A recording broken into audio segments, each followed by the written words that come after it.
It's time for Security Now. Steve Gibson is here. We're going to talk about a couple of zero-click exploits discovered. NSO Group was selling them. Some of them might even get around lockdown mode on the iPhone. We'll also talk about why you should wipe your routers before you sell them or give them away. And speaking of routers, a flaw in Cisco's iOS that hasn't been patched in some older routers and why you should fix it now. It's all coming up next. A lot more, too, on Security Now. Podcasts you love. From people you trust. This is TWiT. This is Security Now with Steve Gibson, episode 920, recorded Tuesday, April 25th, 2023. An end-to-end encryption proposal. Security Now is brought to you by AG1 by Athletic Greens. If you're looking for a simpler and cost-effective supplement routine, AG1 will give you a free 1-year supply of vitamin D and 5 free travel packs with your first purchase of a subscription of the delicious AG1. Go to athleticgreens.com/securitynow. And by Lookout. Whether on a device or in the cloud, your business data is always on the move. Minimize risk, increase visibility, and ensure compliance with Lookout's unified platform. Visit lookout.com today. It's time for Security Now. Yay! The show we wait all week for, in my case, all month for. Guess who's back? I'm here, kids. And yes, I missed indeed. you. I missed you, Uncle Steve. Well, Leo, Ant and Jason did a great job of holding the fort down. I really appreciate that. The one piece of news that really had me thinking of you was the news that we covered in February of that ridiculous psychotherapy clinic in, I don't remember where, in Europe somewhere, Finland, I think, where they had a hacker got in and stole the records of 30,000 of their previous clients. I remember. And when the clinic didn't succumb to the ransomware threats, the hacker emailed all the clients saying, I've got all your data. I need $300 from each of you, or I'm going to expose you to the internet. Well, the good news is the CEO is convicted and in jail. Oh, good. So I was thinking they take of you that stuff seriously there. I got to tell you, one thing, though, that's extremely annoying. You think these cookie banners are bad in the States? Every page you go to, it covers the page. You can't do anything until you see this. It's much bigger, much more elaborate, lots more clauses. And every single place you go to, you got to click that. So they take that law seriously, too. And it's so stupid because what are you going to click but accept, right? Yeah. It's just dumb. Anyway, I'm glad to be back, and I'm so glad to see you. I did, now don't take this amiss, but I did. You know, we have an AI Leo now. I saw that you asked ChatGPT, how many, when would I be doing the last episode of I'm just trying to do some planning. It was quite wonderful. Yeah, I said, because you said, and you've said this again and again, you $9.99 is last episode because you don't have 4 digits in you. And we're doing 920 today. So I asked ChatGPT, in fact, GPT-4, the official OpenAI one, to tell me, well, when will Steve's last show be? It went on and on and on. To calculate the date that's 79 weeks from April 25th, 2023, we follow these steps, and came up with the wrong freaking answer. Well, and I love it too because it begins moving month to month, trying to figure out how many days each month has. I mean, and then it gives up. Amazing. Yeah, it's sort of amazing that it got like it thought it knew what it was doing. But it's bizarre. And it is the point that is worth making. 60 Minutes did a piece on all of this. I think it was Sunday before last. I think it was Scott Kelly who had it was the first half of the show, and he was astonished by some of the things that this thing came up with. Like they gave it a like Hemingway's shortest writing, which was 3 2-sentence words. and asked it to expound on it or create a short story from it. And it did this amazing job. Well, that's what it does. And then someone said, and we'd like it as prose. And it turned it into a poem. Sure. Lori had tears running down her face because it was just so eloquent and amazing. And then, but the point is, then they said, give us your forecasts for the economy. Oh. And it produced this beautiful, very credible, fantastic looking result. And then said, for additional information, you might check these 5 reference texts. None of which were actual. It made them makes up. Stuff up. Yeah. Because it's just fancy autocorrect. I did go to Wolfram Alpha, which can do math. And just in case anybody wants to know, unless we miss an episode because of a best of or whatever, October 29th, 2024.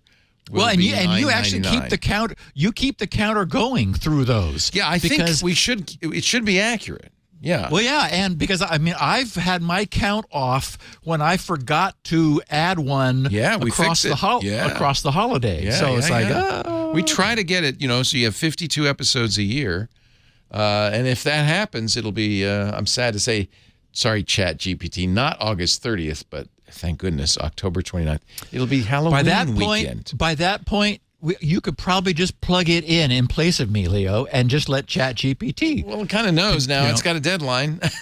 Right. Yeah, get going. So what's coming up today?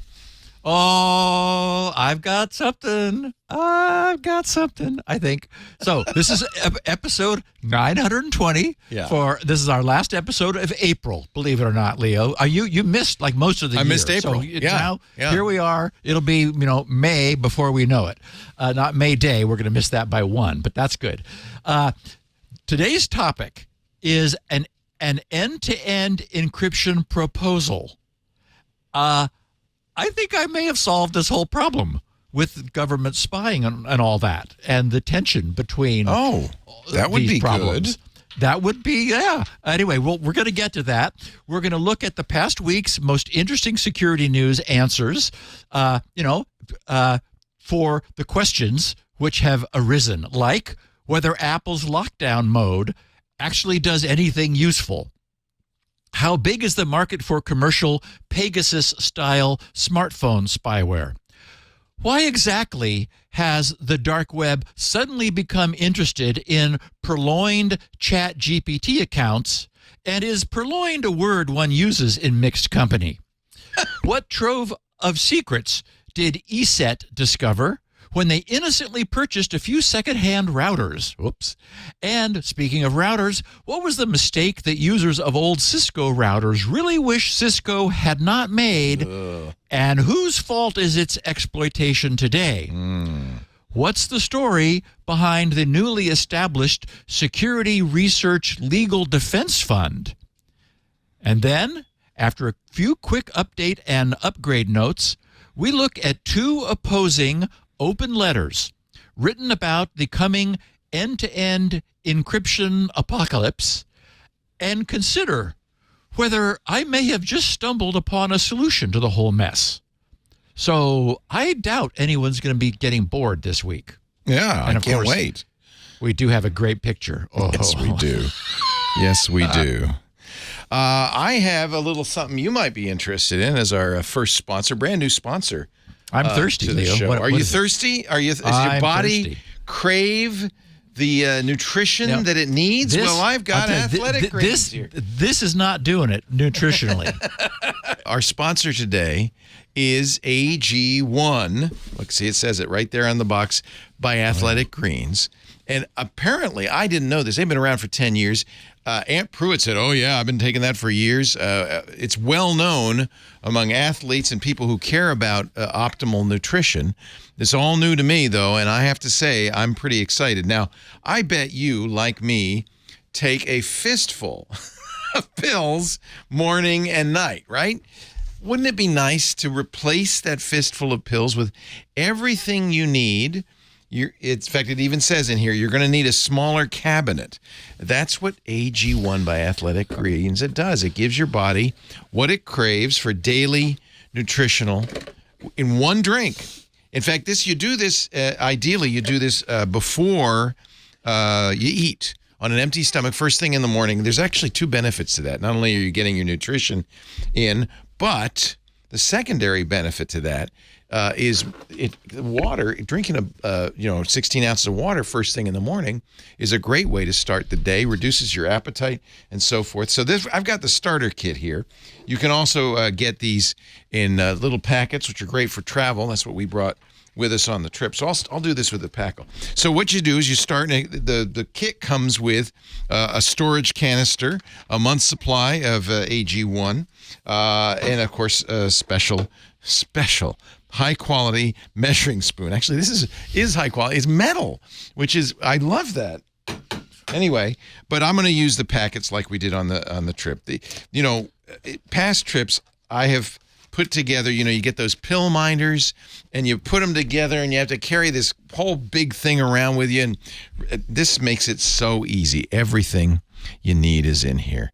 It's founded in 2010, AG1. It's been part of 1 million routines since. It's the best all-in-one solution for daily nutrition. You can replace your one a day. You can replace your probiotic, by the way. It has probiotics in it and prebiotics.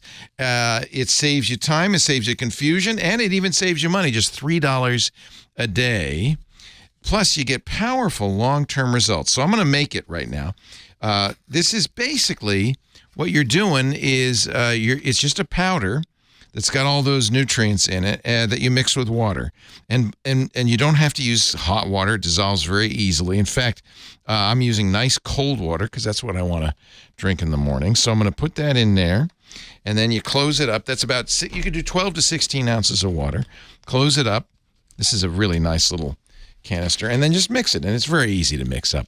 Mix it up very nicely.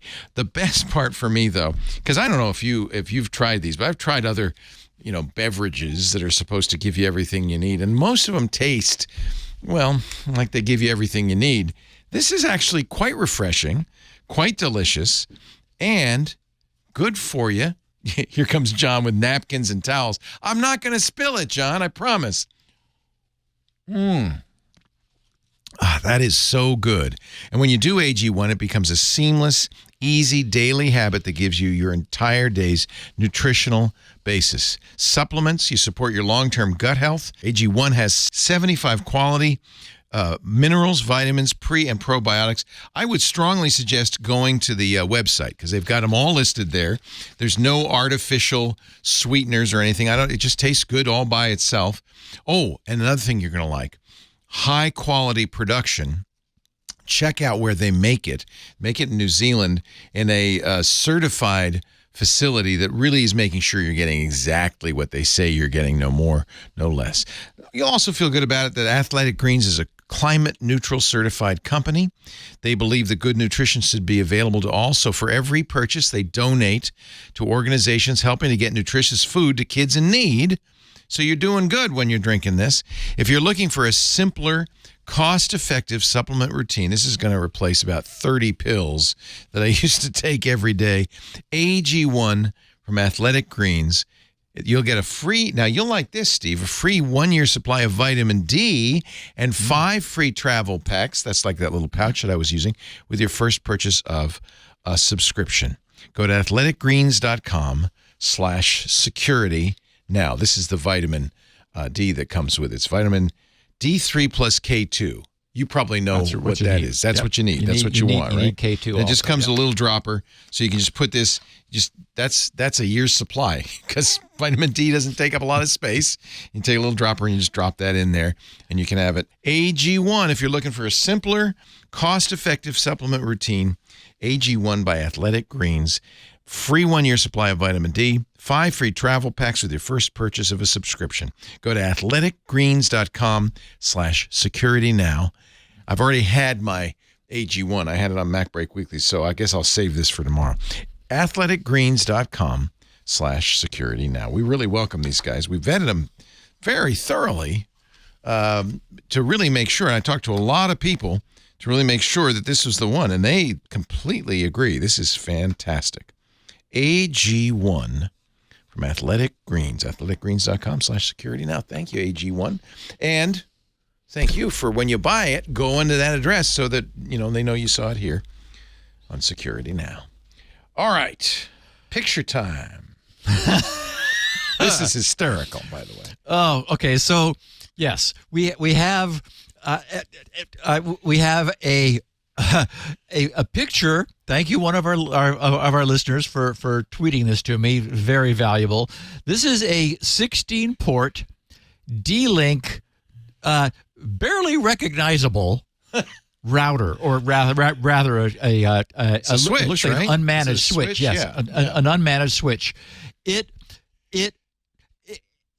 the guy in charge of the set of the Addams Family had been overpaid, I think this was in the ceiling or the basement somewhere, and just look at this. Ugh. Yeah, it. So as I said, it's barely recognizable. I had to squint to. Okay, so we got. We have two on the upper side. We have two groups of 4 ports, and I'm sure it's the same thing below. There looks like there's a little 4x4 grid of LEDs, and they're lit up. There's a lot of them are green there. So I gave this the caption: by some miracle, it's still working. Don't touch it, because boy, So I don't know where. Probably like some office building, like sort of a low-end office facility. It's so dusty and cobwebby, though. Yeah, that's disgusting. And why would one ever put this in the attic where it's, you can just see it's there's some sort of a heating duct passing by in the very far lower left corner. You sort of see the ribs of the duct, and many a spider has hopefully set up its operations here and thought, okay, I'm going to get lucky. It doesn't look like anything happened there except the web collected a lot of dust, dust of the Addams Family. So ridiculous. Anyway, yes. Oh my! Another great piece of technology that somehow is keeping the whole world online. If the internet goes through there, then you're in danger. Wouldn't that be funny if you unplugged it and the whole internet went down? Yeah, exactly. It turns out that's the hub. That's it. That's the main crux. Yeah. So last Tuesday, the forensic security research group Citizen Lab reported on 3 iOS 15 and 16 exploits attributed to Israelis' NSO group's Pegasus smartphone spyware system. And now, just as a reminder, Citizen Lab is at the University of Toronto's Munk School of Global Affairs and Public Policy.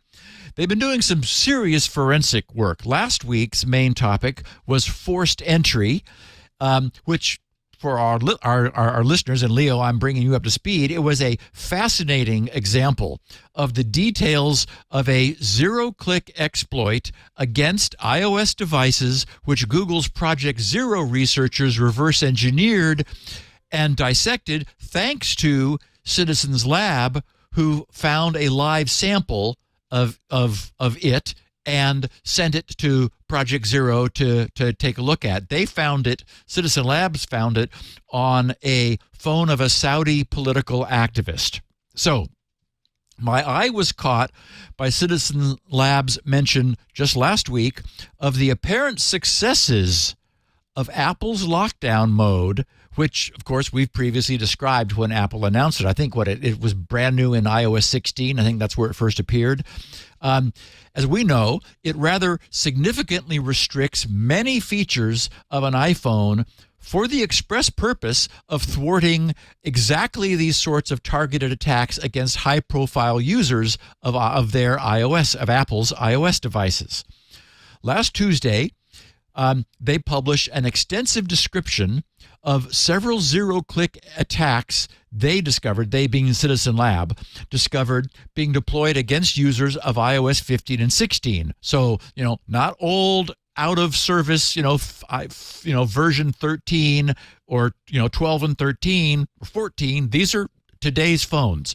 I'm not going to get into all of the details of those, but their intersection with lockdown mode I thought was interesting. So To give you some sense before we get to the intersection, they summarized their finds in the things they found in 7 bullet points, which are short, and so I think worth sharing. They said in 2022, so just last year, the Citizen Lab gained extensive forensic visibility into new NSO group exploit activity after finding infections among members of Mexico's civil society, including 2 human rights defenders from Centro PRODH, which represents victims of military abuses in Mexico.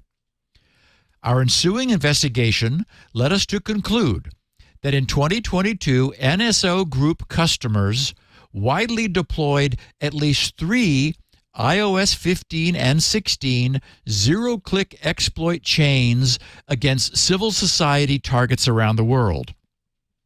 And just, so everyone is up on the same page here, zero-click exploit means the user does nothing.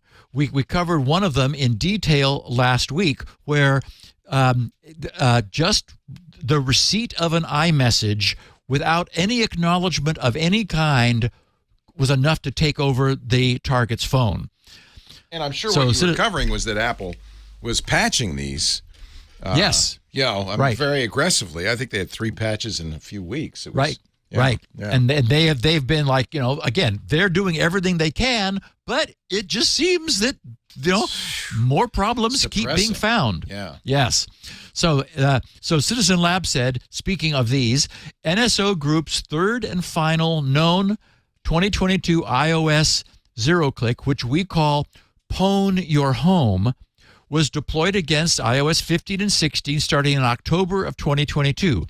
It appears to be a novel 2-step zero-click exploit, with each step targeting a different process on the iPhone.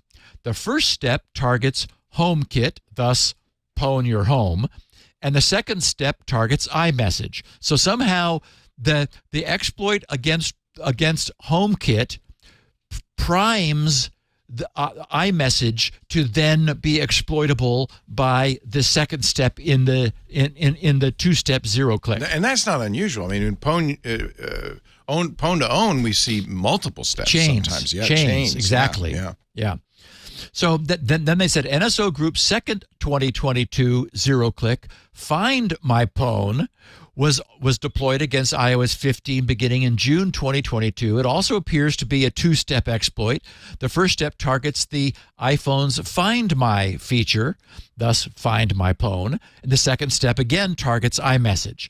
They said, we shared forensic artifacts with Apple in October of 2022 and additional forensic artifacts regarding Pwn Your Home in January of this year, 2023, leading Apple to release several security improvements to HomeKit in iOS 16.3.1. Once we had identified Find My Pwn and Pwn Your Home, we discovered traces of NSO Group's first 2022 zero-click latent image on a single target's iPhone. This exploit may also have involved the iPhone's Find My feature, but it utilizes a different exploit chain than Find My Pwn. Okay, and so here's the final comment that I wanted with all of that background to share. For a brief period, targets that had enabled iOS 16's lockdown mode feature received real-time warnings when Pwn Your Home exploitation was attempted against their devices. That's great. Yes. That's amazing. They said, although NSO Group may have later devised a workaround for this real-time warning, we have not, even so, we have not seen Pwn Your Home successfully used against any devices on which lockdown mode is enabled. So props to Apple.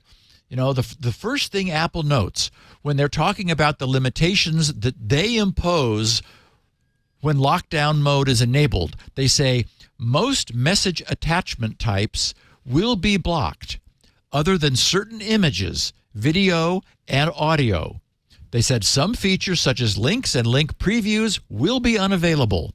And so, of course, we know from, as I said, our examination last week of forced entry, that the way entry was forced was by sending the target a PDF with the .gif, a GIF file extension, which caused iMessage to attempt to render a very cleverly manipulated JBIG2 image that had been embedded in the PDF. It seems pretty certain that with lockdown mode, Apple has switched from switched to a default deny with then highly selective allows being permitted. So forced entry would likely have also been nipped in the bud. The trouble with something like lockdown mode, unfortunately, is that to be effective, it really does need to be a restrictive service. I mean, it needs to be restrictive.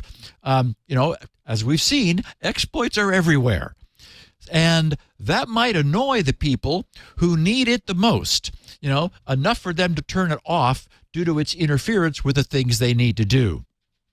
So, this is really of everything we've seen. Lockdown mode hasn't been around for that long, but the ability to find the forensic evidence of attacks which are this targeted, as highly targeted as Pegasus is, it's a very rarefied environment there. So this is neat feedback to have.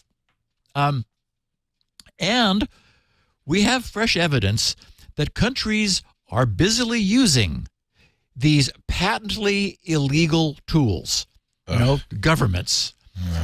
I know.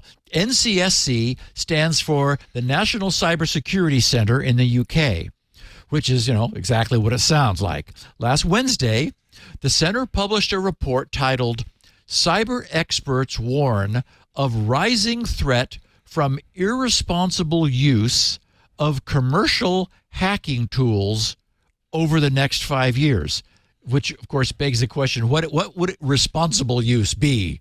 It's like, okay, I mean, this is all illegal, right? And the countries, most of the countries, probably not all of them, because they're certainly used in non-democratic repressive regimes, but you have to imagine that a lot of the countries who says, oh, no, that's bad, it's like, okay, how much does that cost? They just so seem to be able to say no. Okay, here are some selected pieces from the report, which I think provide some conclusions which serve as a useful reality check. So the UK's NCSC said the commercial proliferation of cyber tools and services lowers the barrier to entry to state and non-state actors in obtaining capability and intelligence that they would not otherwise be able to develop or acquire. I mean, and that really is the key, right? It's not like you need to have your own NSA level capability anymore. You just go to the NSO group and say, how much? And you get what you need. They said the sophistication of some commercial intrusion cyber products and services can almost certainly rival the equivalent capabilities of some state-linked advanced persistent threat groups. The bulk of the commercial cyber sector is highly likely focused on satisfying domestic state demand from law enforcement and government agencies, right? I mean, the providers don't exist in a vacuum. They're fulfilling a need. They're selling this to people because people want it.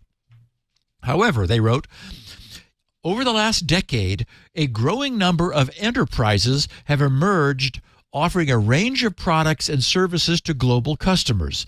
They include off-the-shelf capability, known as hacking as a service, bespoke hacking services, hackers for hire, and the sale of enabling capabilities such as zero-day exploits and tool frameworks. Over the past 10 years, at least 80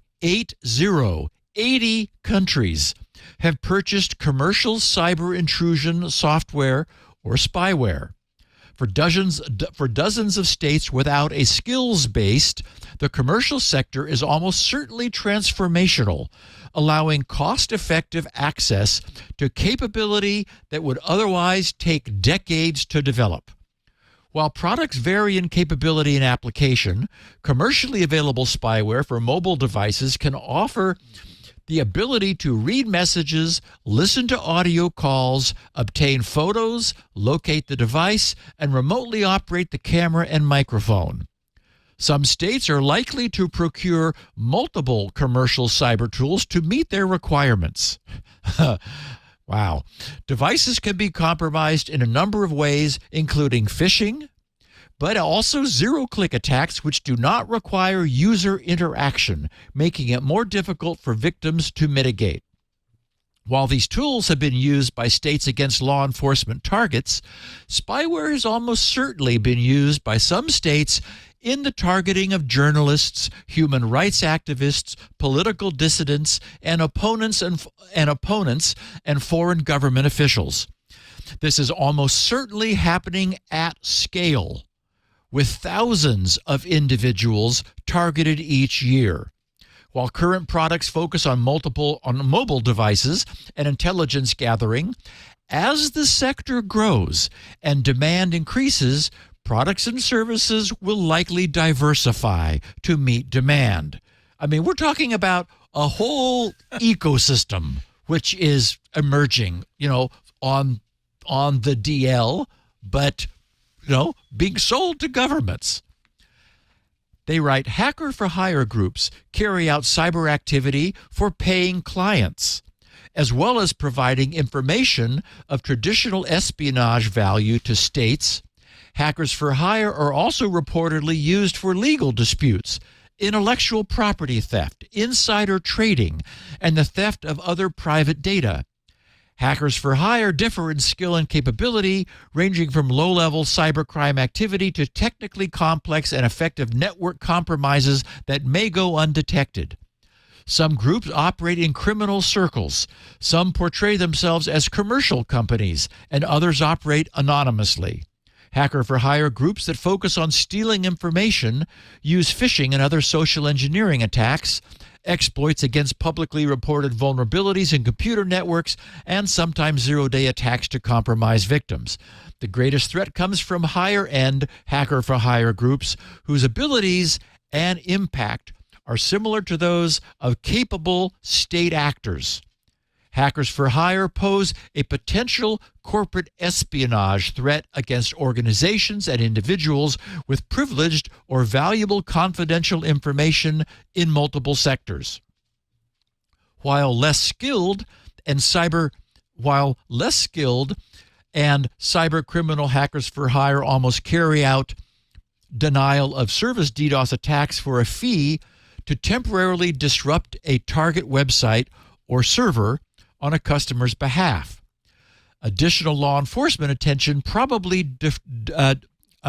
deters higher skilled hackers for hire from conducting destructive or disruptive operations. In other words, the really high-end guys, they're not mucking around down in the less skilled areas of DDoS attacks, and those tend to be much more easily attributable, as we see. However, they said a growing market and the extra financial incentive raised the likelihood of hackers for hire accepting this type of tasking over the next 5 years. So that might be changing. Hackers for hire also raise the likelihood of unpredictable targeting or unintentional escalation through attempts to compromise a wider range of targets, particularly those seeking valuable information to sell on as opposed to working to order. So, they might be like out doing their own reconnaissance work, hacking companies, just, you might say, on spec as opposed to under contract. They said it's likely that potentially significant financial rewards incentivize state employees or contractors with cyber skills to become hackers for hire, risking the proliferation of cyber techniques from state to non-state actors. So, as you might expect, these skills spread over time. They're not, containment is not being maintained from where they originated. Historically, underground criminal markets have facilitated the exploit trade. Since the early 2000s, a lucrative market for zero-day exploits has emerged in the commercial space. The large sums of money involved for critical zero-day exploits for commonly used systems and processes mean opportunities for profit are significant and have driven commercialization. And of course, we've often talked about, the likes of Zerodium, who are purchasing these exploits for resale. And there's no accountability. There's no sense for, to whom they are selling them. But Zerodium's, makes no bones about it. It's like, yeah, we want to buy your exploits. We'll pay you dollars. They said critical zero-day exploits and vulnerabilities are almost certainly transformational to actors with the skills to make use of them. States or commercial cyber intrusion companies providing products to states are the dominant customers for the commercial zero-day market and are highly likely to remain so for the next 5 years. The growth of the commercial sector facilitating this trade has likely increased the number of states able to access critical zero-day capability directly or indirectly.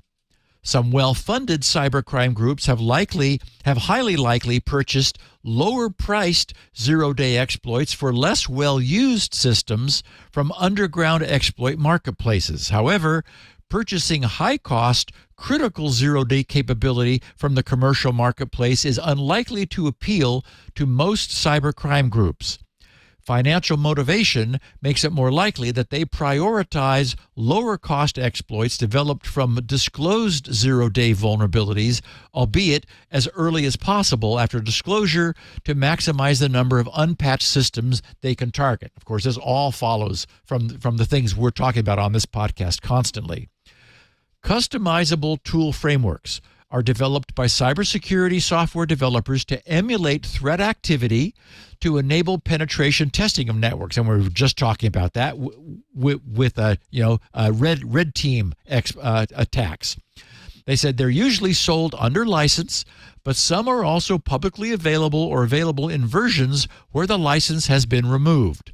These frameworks are being used or repurposed by state and non-state actors, highly likely enabling a cost-effective uplift in cyber capability.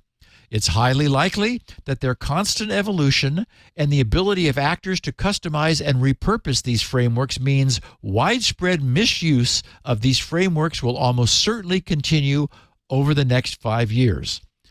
State and non-state actors also have access to capability developed and sold for cybercrime.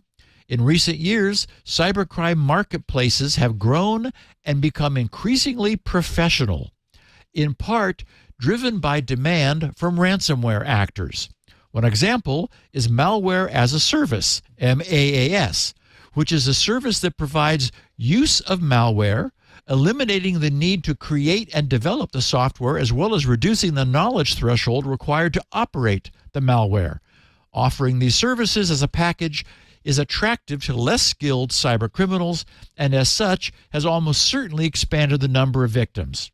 So anyway, I thought that they did a great job of sort of encapsulating everything that's going on there and the trends that all of the evidence points to as, where we'll be headed in the future. And so they concluded with just 4 points, saying over the next 5 years, increased demand coupled with a permissive operating environment will almost certainly result in an expansion of the global commercial cyber intrusion sector, driving an increased threat to a wide range of sectors. Second, it is almost certain there will be further high-profile exposures of victims against whom commercial cyber tools or hacker-for-hire operations have been deployed.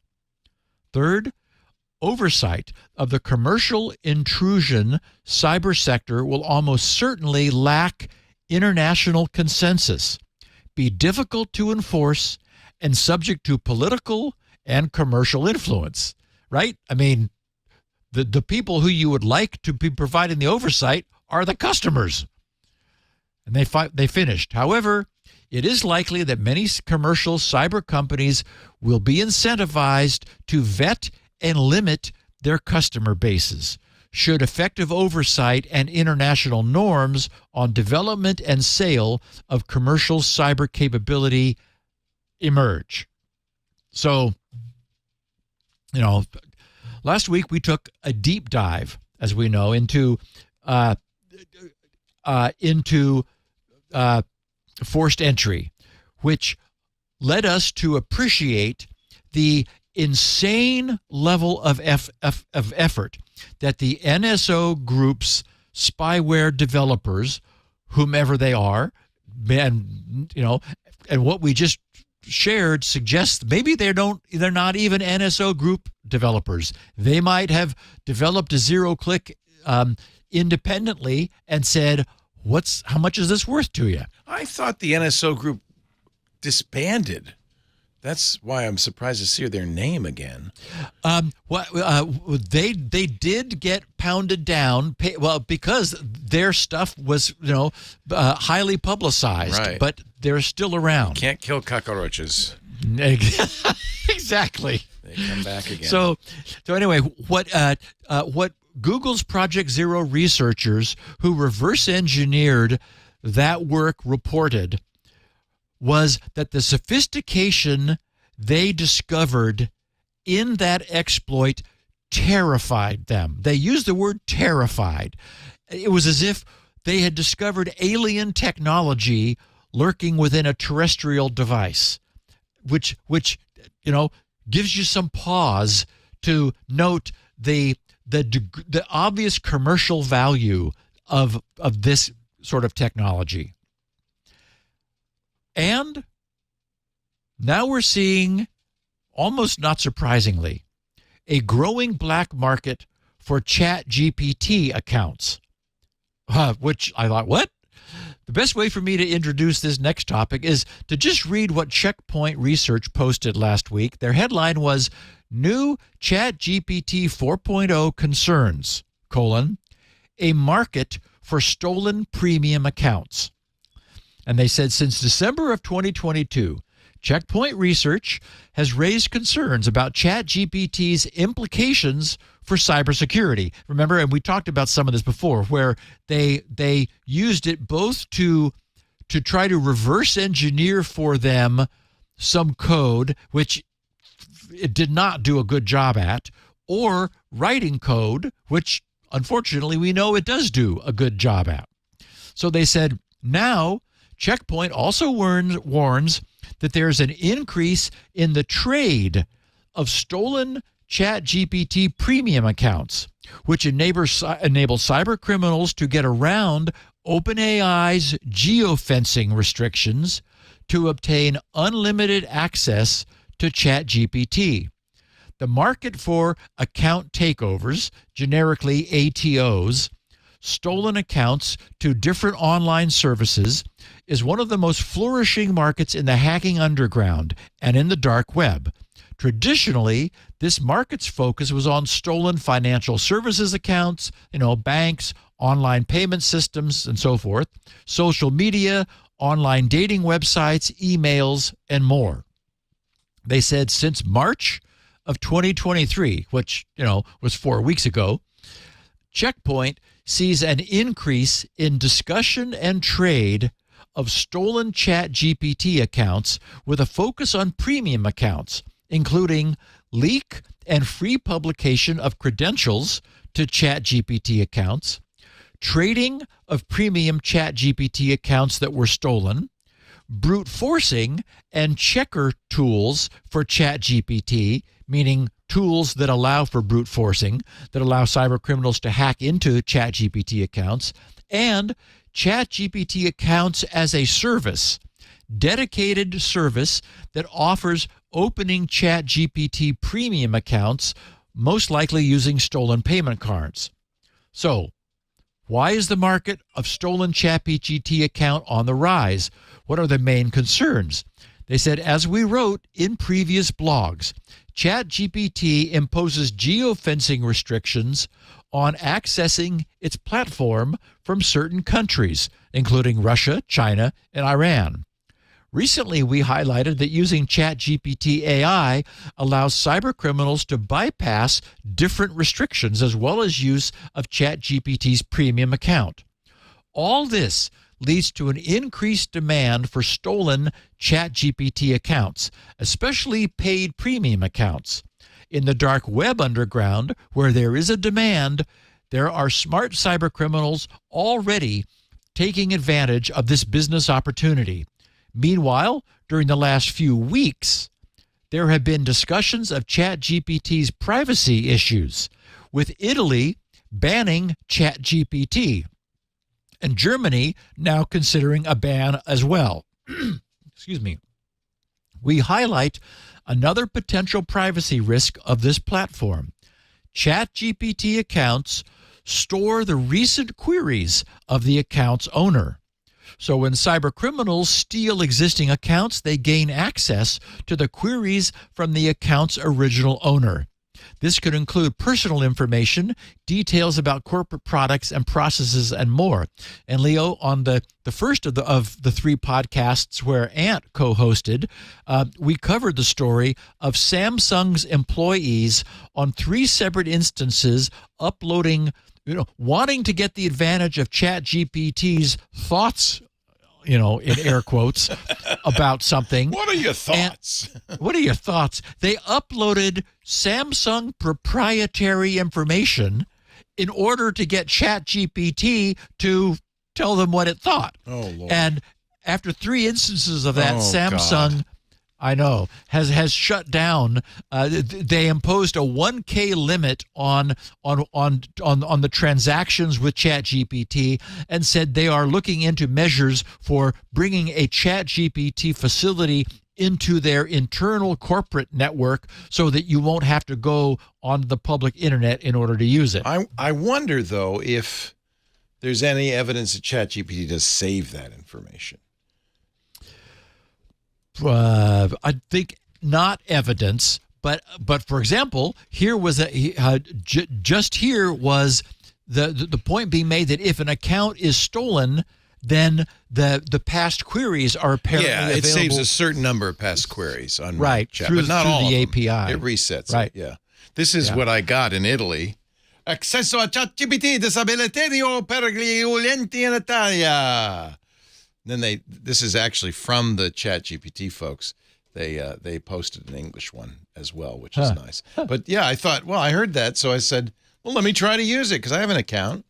It said, no, we regret to inform you we've disabled ChatGPT for users in Italy. Oh, that's right. I forgot that's where you just were. I was in Italy. I tried to use it because we covered the news that Italy was saying it represented a privacy threat.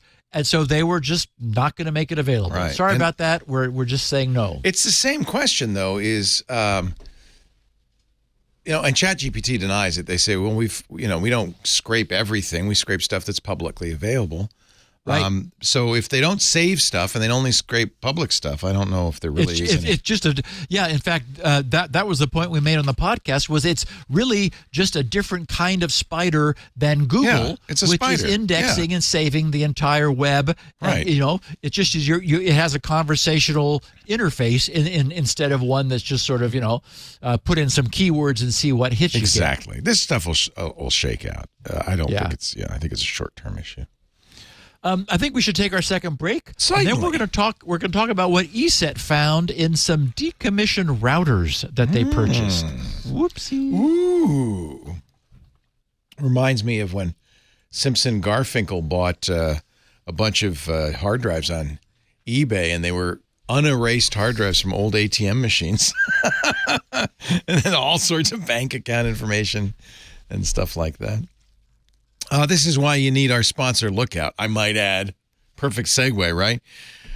Business has changed forever. Boundaries to where we work or even how we work have disappeared, which means your data is always moving, right? It's always on the move. If it's on a device, if it's in the cloud, if it's across networks, it's going to be even at the local coffee shop, right? While that's great for your workforce, they love that, flexibility. It's a challenge for IT security. That's why you want Lookout. Lookout helps you control your data and free your workforce. With Lookout, you'll gain complete visibility into your data so you can minimize risk from external and internal threats. You can ensure compliance. That's become more and more important, isn't it? It's not just for you. You got to be compliant, right? By seamlessly securing hybrid work, your organization does not have to sacrifice hybrid work productivity for security. And this is it always feels like that's the challenge, isn't it? We want to be able to have this flexibility to go anywhere, but how do we keep it secure? Lookout makes IT security a lot simpler. Working with multiple point solutions, legacy tools, you're probably doing it right now. In today's environment, that's just too complex. That's a recipe for disaster. Or as Steve always says, what could possibly go wrong? Lookout is a single, modern, unified platform. So it reduces IT complexity, gives you more time to focus on, the stuff you need to do, and you don't have to worry so much, and you don't have to spend any time getting legacy stuff working together and all that thing. Good data protection. It's not a cage.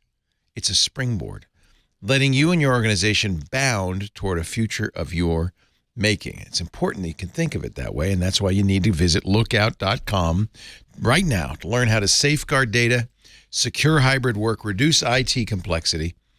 Lookout, Lookout, lookout.com. Data protection from the endpoint to the cloud to your happy place. Lookout, I like that, lookout.com. Thank you, Lookout, for supporting us here at Security Now and for supporting all your customers. Let their employees wander and still keep their data absolutely safe. All right, Steve, let's continue on. ESET made a very interesting observation in their posting on Tuesday titled, "Discarded, Not Destroyed. Old Routers Reveal Corporate Secrets."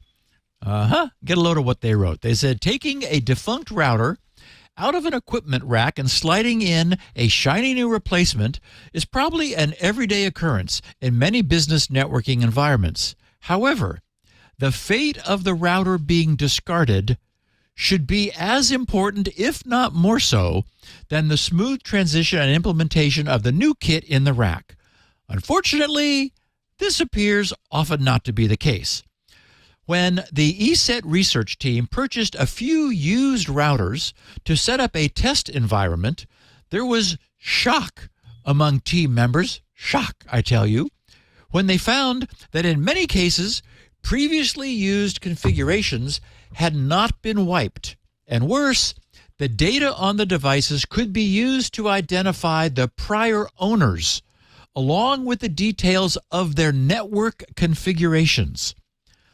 This led us to conduct a more extensive test, purchasing more used devices and adopting a simple methodology to see if data still existed on the devices. A total of 18 routers were acquired. One was dead on arrival. 2 were a mirrored pair, so we counted them as a single unit. After these adjustments, we discovered configuration details and data on over 56% of the devices.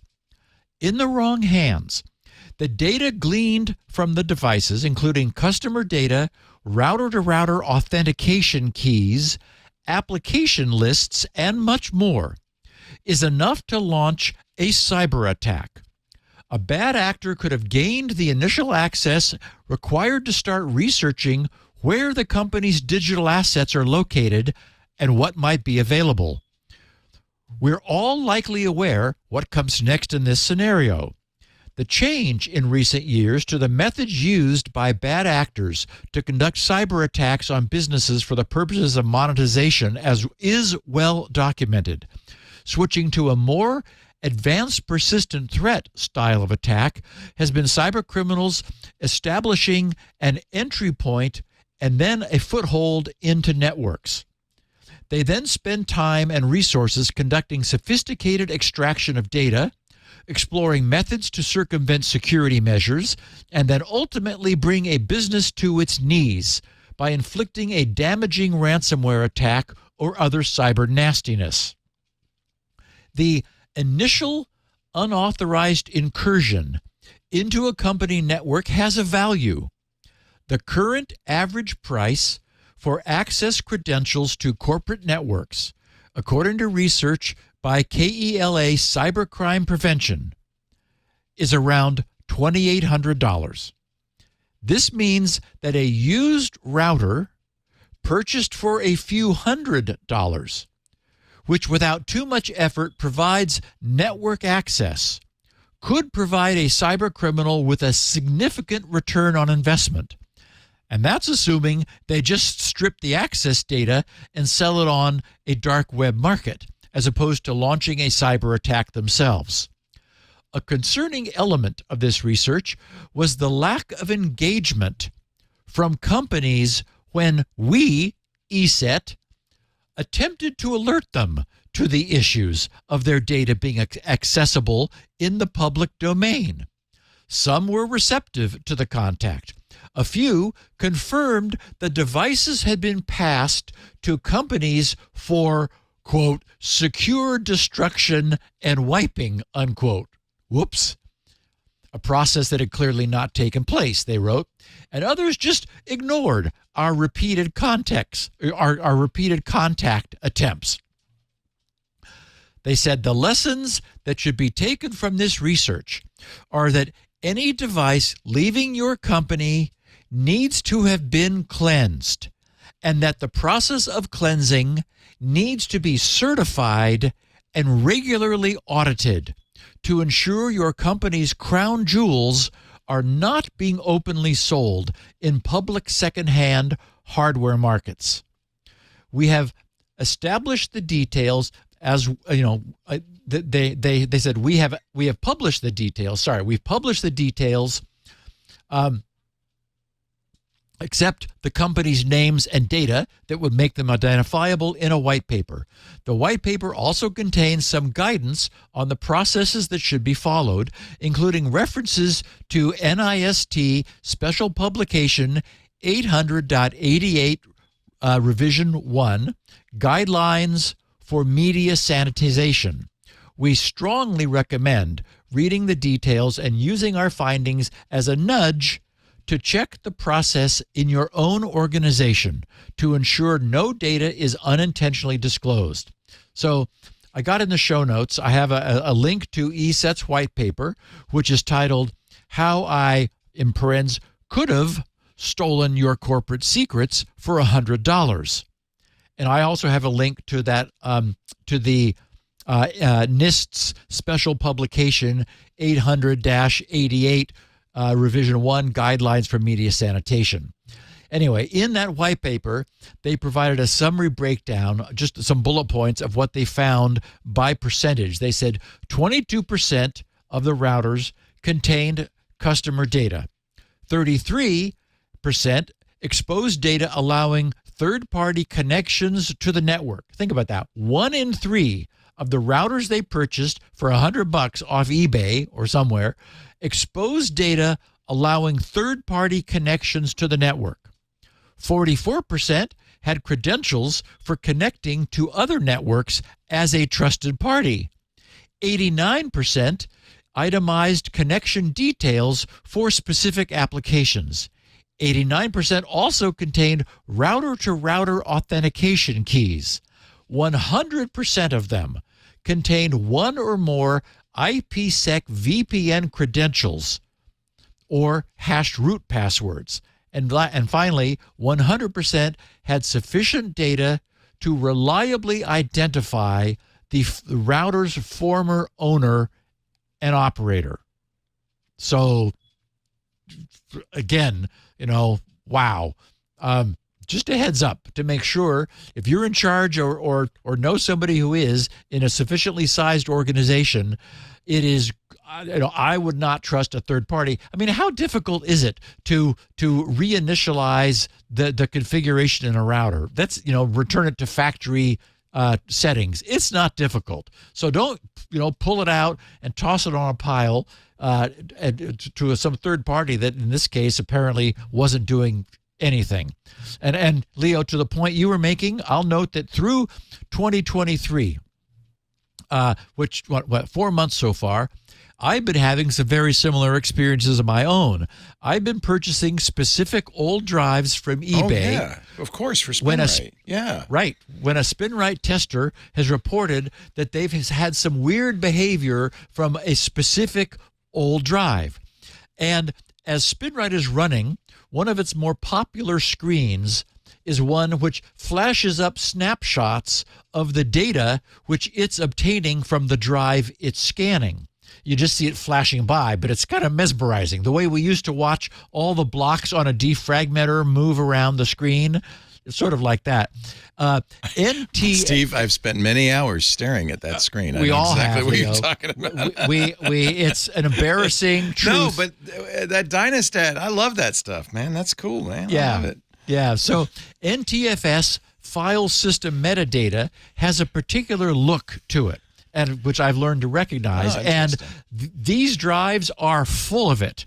I have no interest in the contents of those drives beyond watching SpinRite recover whatever data they might contain.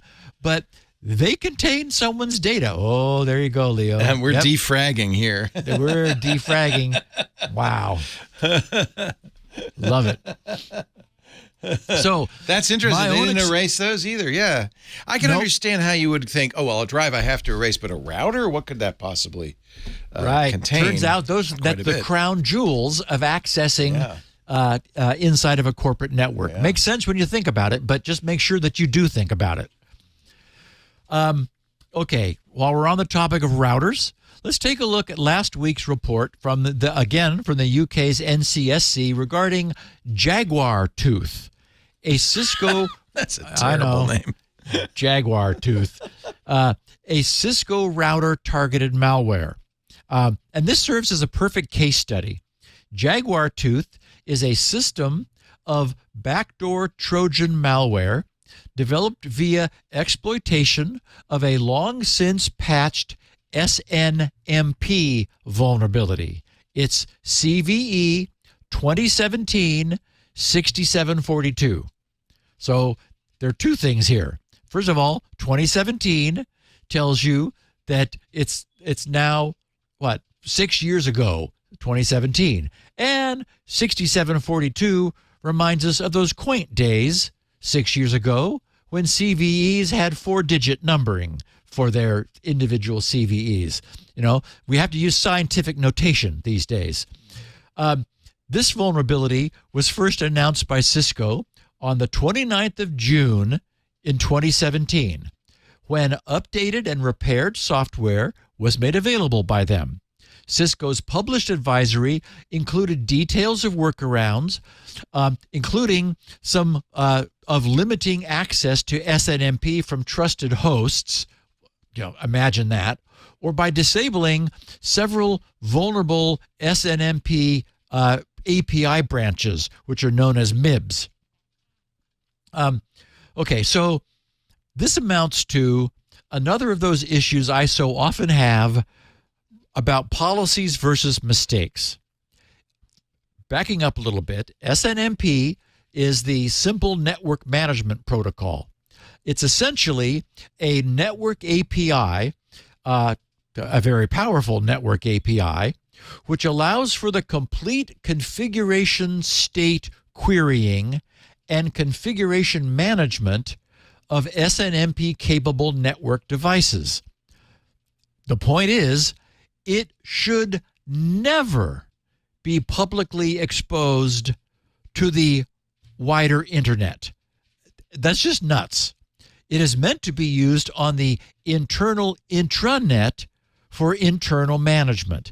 And if by some weird network configuration need, a router's SNMP traffic does need to transit the public internet, then it would certainly only ever need to be seen by a specific single targeted remote public IP, never all public IPs. There's no conceivable reason for a router's SNMP service to be globally available. And yes, SNMP has an authentication layer, but it's old and it's lame and it's barely adequate for the purpose of keeping insiders out. It's just ridiculous, let alone outsiders, keeping outsiders out. If external SNMP packets cannot reach the SNMP service, then vulnerabilities in that service will never become an issue in the first place, right? So even if there's a mistake, if your policy is to firewall the SNMP service so that it isn't available, then no problem. So once again, policies versus mistakes. Mistakes happen by mistake, okay? But policies happen by policy. In other words, on purpose. And mistakes don't need forgiveness, but policies don't deserve any. And I don't mean to harp on this, but to me, this delineation seems important, and it is too often confused. Anyone who's responsible for any Cisco corporate router in 2023, which is still running a version of Cisco's OS from 2017, should be immediately, summarily, and disgracefully discharged from their responsibilities and their employment. It's unconscionable. But we also know that, unfortunately, many such routers will nevertheless exist. So, what do we know about this specific problem? The vulnerability in SNMP from 6 years ago enables a stack-based buffer to be overflowed. Who ever heard of such a thing? Enabling control of the instruction pointer, which can be used to gain remote code execution. This exploit uses return-oriented programming to overwrite operating system memory and incrementally deploy the malware code over hundreds of iterations. So remember that return-oriented programming, the idea there is that until you're able to get your own code running, you need to use the code that's already there. And it turns out that an operating system like Cisco's iOS is full of subroutines. At the end of a subroutine is a return instruction, which returns to where it came from where the subroutine was called.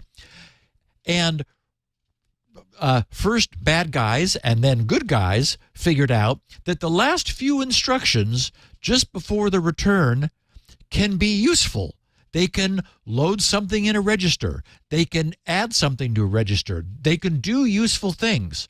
So clever hackers who have access to the same operating system as the one that they're attacking look at all the return instructions and all of the instructions just in front of them that are just before a return, and they're able to knit together the execution of code they want by deliberately jumping to just before subroutines end, do a couple things, and then return to them, and then do it again and again and again and again, using just little snippets at the end of all the subroutines that exist in order to get done what they want done, which in this case is to incrementally assemble their malware in RAM. Again, it's a little frightening how sophisticated these attacks have been. Turns out the vulnerable function targeted by this exploit is reached using the SNMP object identifier, the so-called OID, which corresponds to ALPS remote peer connection local port. By appending additional bytes to the end of the OID, a stack-based buffer can be overflowed, which tells us that the expected length of this OID is how much space was created on the stack to hold it. But they didn't check to see if the OID was actually that long. They just went ahead and parsed it.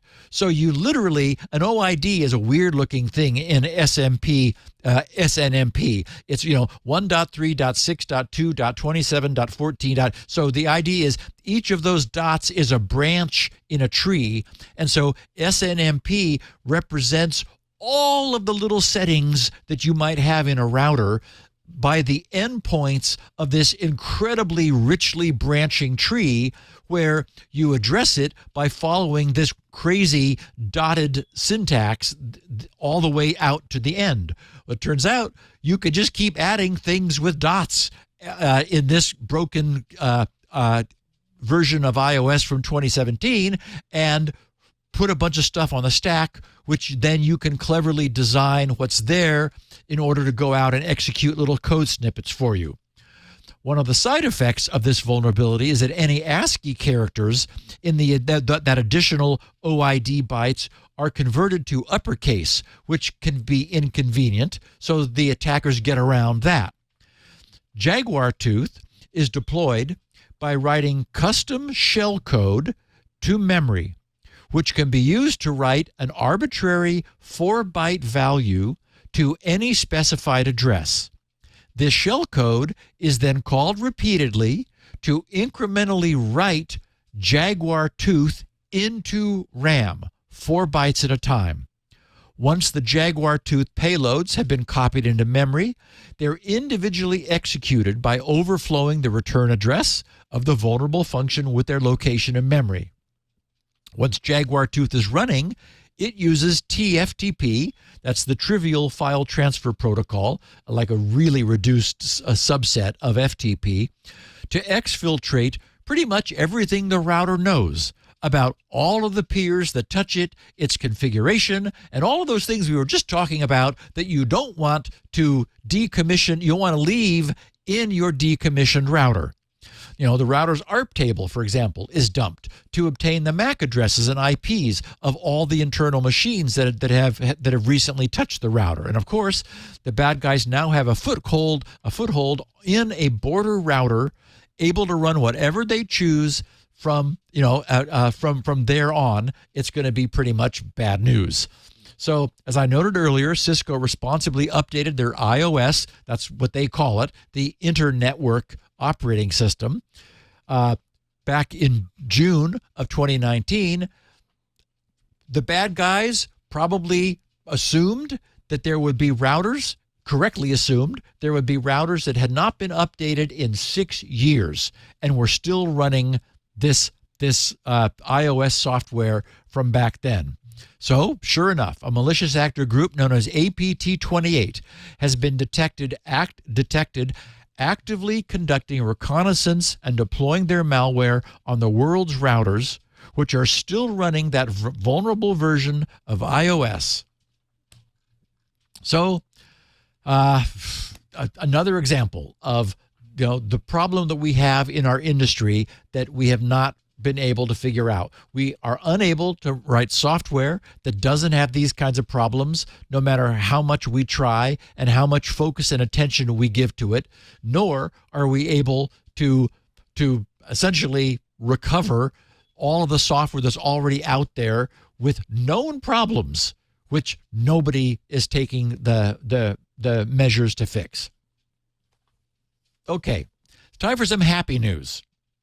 Well, it's about time. I've been waiting for this for 18 years. We may have some really happy news at the end of this, but first, some interim happy news. Something known as the Security Research Legal Defense Fund is in the process of being created, and it is what its name suggests. The organization's website domain is also its name, securityresearchlegaldefensefund.org, with no spaces or hyphens or anything. They explained themselves in one long line. They said, "We aim to help fund legal representation for persons who face legal issues due to good faith security research and vulnerability disclosure in cases that would advance cybersecurity for the public interest," which is very cool. So they break this down in 3 statements. Their first is their mission statement. The Security Research Legal Defense Fund will be a nonprofit organization whose mission is to promote social welfare by providing financial assistance for legal representation of good faith security researchers and vulnerability disclosure. For background, they say, society depends on secure digital communications and devices, but cyber attacks and system failures increasingly endanger physical safety, consumer privacy, and the operation of critical services. The public benefits when security vulnerabilities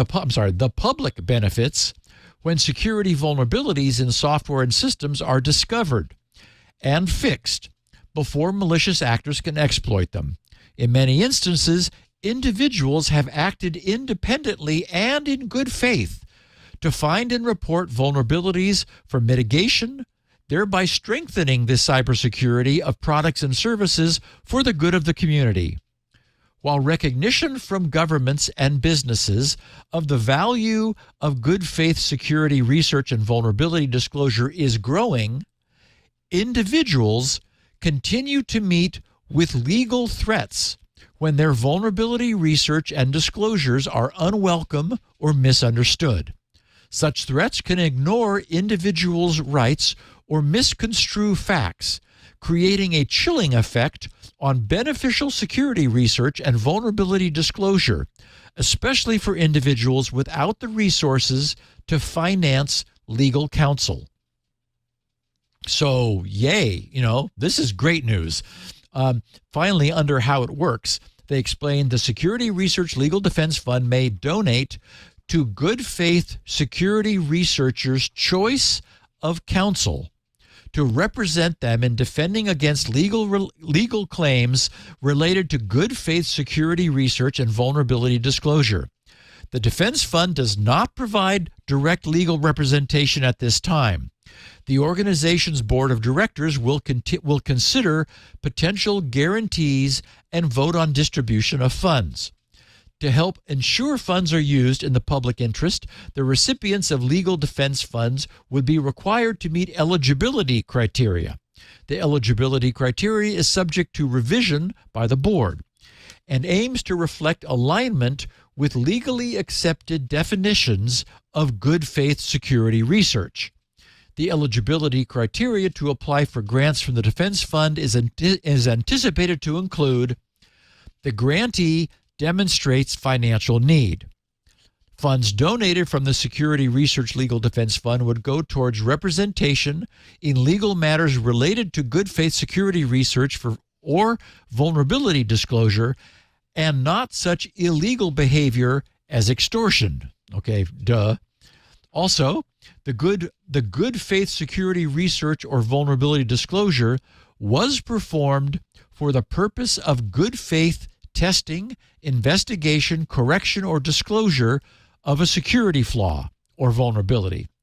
It was carried out in a manner designed to avoid harm to individuals or the public, and the information derived from the activity was intended to be used primarily to promote the security or safety of computers or software or those who use such computers or software. And finally, board approval.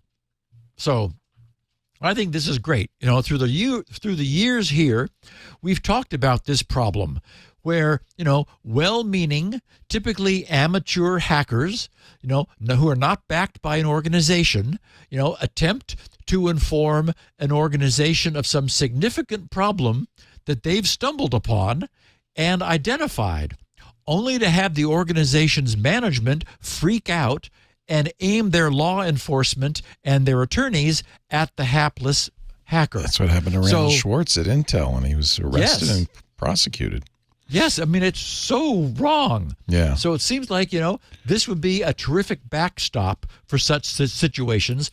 I did a little bit of more research and legwork. SC Magazine knew a little bit more about this. It turns out that Google is the main anchor for this. They said Google and other companies will develop and stand up a pair of new initiatives that will provide policy guidance to governments and legal protection to security researchers engaged in good faith vulnerability research and disclosure. While the tech giant also said it would formalize an internal policy to be publicly transparent when bugs in Google products are exploited in the wild. Anyway, they go on at some length. That the council, that is this board of directors, will include representatives from bug bounty firms HackerOne, BugCrowd, Integrity, and Luta Security, as well as Intel and Venable, a law firm that specializes in cybersecurity law and policy matters. So anyway, I just think this is great news that there will be this sort of a formal legal defense fund that is, that will be backed by people who understand the nature of the business and will be there to support people who get themselves in trouble, when they're absolutely not being black hat, not attacking, not doing anything, but trying to let someone know that they've got a problem and end up being attacked and sued in the process as a result. Okay, so a couple quick updates. Last week, Firefox users moved to version 112.0.1 to fix exactly one problem, which was I don't think I've ever seen that happen. But because it seemed to be of great concern, Mozilla immediately moved on it. Mozilla wrote, quote, "Fixed a bug where cookie dates appear to be set in the far future after updating Firefox. This may have caused cookies to be unintentionally purged." Now, that can happen, right? Because cookies are meant to expire. And so if the cookie dates were set into the far future, which, shouldn't happen, that could be a problem. And it would be, a big problem for people who expected to be, to remain signed in. I didn't notice any problem. And I am once again, after using Google and Bing browsers for a spell, I'm happily back at Firefox, Leo, where I assume you still are. Never moved. Never moved. Thurrott tried, but I never moved. I know. He kept giving me. He said, "No, you should try this or that or Opera, or Brave." Or I've been watching Paul. He's been roaming all over the place, trying everything. Yeah, Firefox. Yeah. You know why? Because I want to support an ecosystem that has more than one browser engine. Everything else is Chrome or Chromium. Yes, and Paul is a little reminiscent of Jerry, who used to say, "I do all these dumb things so you don't have to." Yes, you're talking about, of course, the great Jerry Pournelle, right? Who is much missed, I have to say. Yeah, he was great. He was a great guy. Also, you'll be glad to hear this. Kubernetes received a security audit. The NCC group concluded and published a new security audit of the Kubernetes automation platform. Nothing significant found. That's huge because it's very widely used. Yes. Yeah. That's very cool. Yeah. And finally, Chrome fixed a 0-day. They released 112.0.5615.137 or 138, which fixes 8 security flaws, including a new 0-day. And I'm not sure I understand this, unless it's a. Oh yeah. I'm sorry. I was looking at the number rather than the date. A 0-day CVE 2023-2136. So it was discovered by Google's tag team. So internally, although being a 0-day, they're not like Microsoft, who calls it a 0-day if they learn of it by surprise. It's a 0-day when it's found being exploited in the wild. So anyway, this was patched last week, and that I wasn't aware of that. I did not know that. That's interesting. Yeah, Microsoft has a different definition. Yes, they've got their own private definition, which is weird. It allows them to. I mean, you wouldn't think they would be declaring. No, it makes more things 0-day than you would normally expect. Exactly. Yeah. Exactly. Which they're not in the wild yet. It's still a 0-day. Wait a minute. Yeah. Yeah. Google did note that it was under abuse by a surveillance vendor. Oh. So just exactly the type of slime that we were talking about before. Somebody selling these things to third parties. A data broker type. Yeah. A surveillance. Well, no, like an NSO group. Oh, geez. A vendor selling surveillance capability. Yeah. Okay. I'm very excited about what we've got coming next. An end-to-end encryption proposal. Let's do our we'll do final a little sponsor. Break. Yeah. I'm going to share 2 open letters and then an idea that I had that might just work. You've proposed things in the past, but if now more than ever we need it. Earn It is back. The UK is about to do this. I mean, we need something. We need a solution that works for everyone. And if anybody could come up with it, it'd be you, Steve. So I look forward to hearing this. But meanwhile, I just want to tell, first of all, I want to thank all of our Club TWiT members because you are the salt of the earth. You're the people who, you could, and most of you do, like 95%, I think it's more like 98% of all of our listeners are very happy to listen for free. We've been doing it that way for 18 years. That's fine. Did you know, Steve, we had our 18th anniversary while we were gone on April 17th? 18 years. I know because you and I are in. We're right along in there. Yeah. We were there the from second the start. show, right? Yep. Yeah. So I'm happy to have you, and please listen for free as long as you want. But I really have to say appreciation to the listeners who say, I like what you do, and we want to support it. We want to keep it on the air. We want you to grow. And they contribute. It's not much. It's $7 a month. That's one, half calf, half decaf, cappuccino, frappuccino with a twist. That's it. And what do you get? Oh, I think you get a pretty good deal. Lisa, I give credit to Lisa, my wife and our CEO, because she did a lot of due diligence. She said, I don't want to charge a lot for this. I don't want to make it expensive, but we want to give them real value. Ad-free versions of every show. This show, but every other show. That means ad-free and tracker-free. There's nothing. And you get a special URL dedicated to you. Each person gets their own special URL you can put in your podcast player or use it as you would a normal RSS URL. You also get the Discord. And I have to say, the Discord to me is one of the surprise benefits of Club TWiT.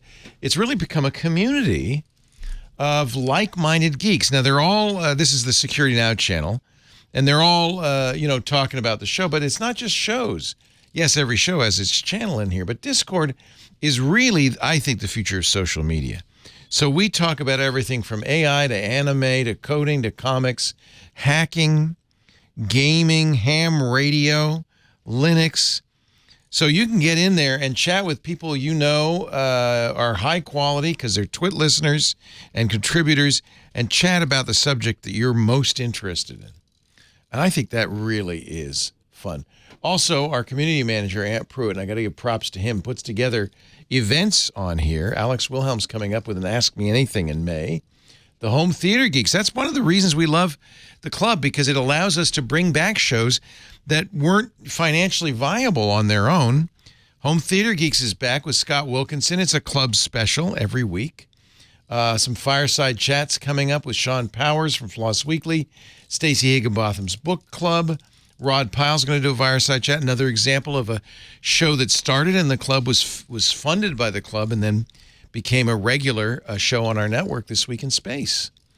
So you get that. You get the TWiT Plus feed with not just ad-free versions of our shows and specials, but the TWiT Plus feed. Actually, TWiT Plus feed doesn't have the regular shows on there. It has specials, those events that we just talked about, plus before and after conversations, things that don't normally make it into the podcasts. That's a lot for $7 a month. I'm very proud of this. $1 less than a blue check on Twitter, and I think you get a heck of a lot more. If you want to join the fun and join the family, go to twit.tv/clubtwit. That's an individual membership. You can get it for a month or for a year, which we didn't do it first. I told Lisa, I don't want to do a year because that means we have to do at least a year more shows. She said, so? I said, okay, we'll do it for a year. So you're committing, when you pay for a year's worth of shows, you're making sure we'll be here for at least a year. There's also family memberships if you want others in your family. It doesn't have to be blood relatives, but others in your group. And then, of course, there's corporate memberships for big groups. All of that at twit.tv/clubtwit. We really love our club members. They're the people who are most engaged, most involved, really support what we do. And thank you. Because of you, we're able to do more than ever before and keep the lights on. twit.tv/clubtwit. Now, let's talk about Steve's proposal that's going to solve all our problems. Maybe it's a good idea. Anyway, we'll see. We have, of course, been covering the fascinating and escalating debate over the presence of ubiquitous end-to-end encryption, which took another step with the UK's online safety bill, which is currently winding its way through the United Kingdom's legal system, but it's on its way to becoming law in the UK. As we know, this is the legislation that's being promoted as a means of protecting children from online threats of all sorts by requiring secure messaging providers to somehow arrange to monitor and filter the images, videos, audio, and textual communications of their entire user base, regardless of whether individuals are suspected of illegal behavior or not. Okay, so while assembling today's podcast, I encountered two opposing open letters, which I'll share here in a moment. What's surprising is that after reading and placing these open letters into the podcast show notes, I was summarizing the current situation and working through the dilemma, and I may have actually come up with a workable solution to this whole encryption mess. We'll see. Let's submit it for their approval. Yes. I'll share it with everybody, and we'll see what you think. But, okay, first things first.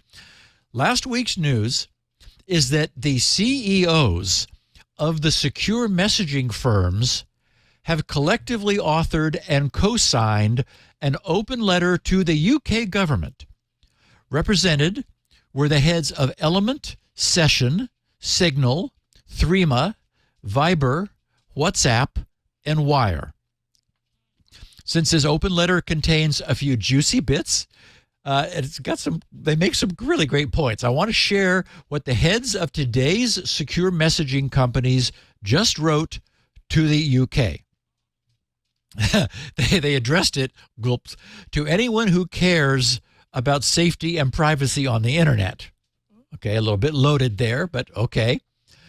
They said, as end-to-end encrypted communication services, we urge the UK government to address the risks that the online safety bill poses to everyone's privacy and safety. It is not too late to ensure that the bill aligns with the government's stated intention to protect end-to-end encryption and respect the human right to privacy. Around the world, businesses, individuals, and governments face persistent threats from online fraud, scams, and data theft. Malicious actors and hostile states routinely challenge the security of our critical infrastructure. End-to-end encryption is one of the strongest possible defenses against these threats. And as vital institutions become ever more dependent on internet technologies to conduct core operations, the stakes have never been higher. As currently drafted, the bill could break end-to-end encryption, opening the door to routine, general, and indiscriminate surveillance of personal messages of friends, family members, employees, executives, journalists, human rights activists, and even politicians themselves, which would fundamentally undermine everyone's ability to communicate securely. The bill provides no explicit protection for encryption, and if implemented as written, could empower Ofcom, OFCOM, that's the UK's communications regulator, to try to force the proactive scanning of private messages on end-to-end encrypted communication services, nullifying the purpose of end-to-end encryption as a result, and compromising the privacy of all users.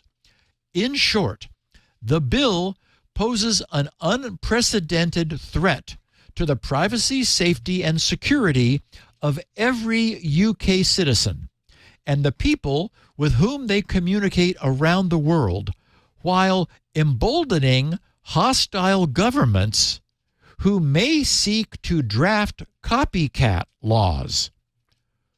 Proponents of the bill say that they appreciate the importance of encryption and privacy, while also claiming that it's possible to surveil everyone's messages without undermining end-to-end encryption.